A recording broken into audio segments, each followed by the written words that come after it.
ఐపీఎల్ని ఎంత పర్సనల్గా తీసుకోకూడదో మీకు ది బెస్ట్ ఎగ్జాంపుల్. ఎందుకంటే ఐపీఎల్ నిజంగా ఒక మంచి ఎంప్లాయీ బాగా వర్క్ చేస్తే ఆ కంపెనీలో ఉంటాడు. నువ్వు బాగా వర్క్ చేయలేకపోతే నిన్ను తీసి వేరే కంపెనీకి పంపించేస్తారో, లేకపోతే నువ్వు ఇంకో జాబ్ ఎత్తుక్కోవాలి అనేది క్రికెట్లో కూడా వర్తిస్తుంది అని నేను క్లియర్ కట్గా ఎప్పటి నుంచో చెప్తున్నా. It just a franchise cricket. ఒక ప్లేయర్ కానీ కరెక్ట్గా పర్ఫామ్ చేయలేకపోతే వాళ్ళు ఖచ్చితంగా వేరే ఫ్రాంచైజీకి వెళ్ళిపోతారు. ఇట్స్ లైక్ డెలాయిట్ నుంచి యాక్సెంచర్కి ఇలా మారిపోవడమే. రిషబ్ పంత్, నేను 15 ఏళ్ళు 14 ఏళ్ళ జీవితాన్ని రిషబ్ పంత్తో నేను చూస్తున్నాను అని గోయంకా చెప్పినప్పుడు, రిషబ్ పంత్ నవ్వినప్పుడు మీరే ఆలోచించాలి. సి అది అలా చెప్పడం ఆ రోజు తప్పు కదా అని అనడం కూడా నేను అన్ను. ఎప్పుడైనా ఒక ఎంప్లాయీని తీసుకునేటప్పుడు అతనికి ఒక కాన్ఫిడెన్స్ ఇవ్వడం చాలా important.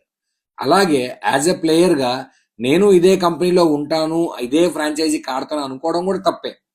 One bad IPL season మీరు తీసుకెళ్ళి వెంటనే వేరే టీంలోకి వెళ్ళిపోవాల్సి వస్తుంది.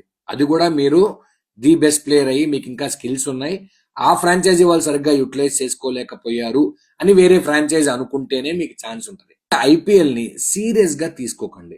Just enjoy the players, just ఎంటర్టైన్మెంట్గా చూడండి. దాంట్లో మీకు ఏమైనా నేర్చుకోవడానికి ఉందో అని చూడండి.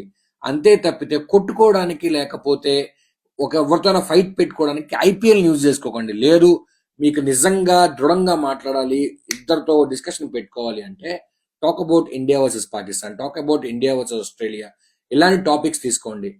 Out side the country, overseas లో ఇండియా ఎలా పర్ఫామ్ చేస్తుంది, ఇక్కడ ఎలా పర్ఫామ్ చేస్తుంది, ఈ టాపిక్స్ చాలా చాలా చాలా చాలా హెల్ప్ అవుతాయి.